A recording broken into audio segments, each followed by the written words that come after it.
प्रसंग नाम नईगला प्रेम था। कवि हेउछन्ति श्री बटकृष्ण ओझा। साइकेलटिए किणिब अनंत साइतिछि किछि धन। एकथा जानिले गोपबंधु बाबू अथिर होइला मन। मन कथा मने रखी गोपबंधु कहिले अभाव भारी। टंका दिले दियो देवी मु अनंत गले दिन रुई चारी। टंका थली आनी थोइले अनंत दासे आपणक पासे। हाथे धरी थली चाहिए निमिषे दुख मिसादर हासे। 4 दिन जाई 4 मास गला बरसे भी गला पुरी। गोपबंधु बाबू देले नाही टंका अनंत होइले चुरी।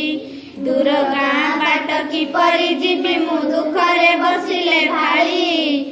बहुत दिन थकी पड़िलिणी पादरे मु चाली चाली।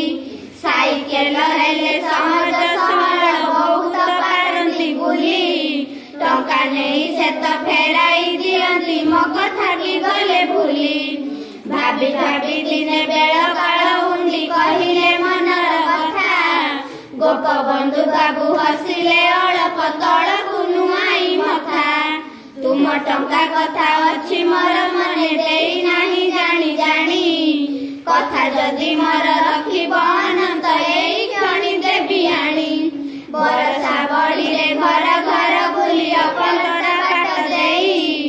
पादे चाली चाली भोकिला लोकर खबर फेरुछ नेई। साइकेल हेले सहज बाटरे सुविधारे जीव चाली। अभाव केउठी किपरि जानिब कहिला मनरे ढाली। पानी कादुअरे आउ कि बसिब देखिब दुखीर मुह।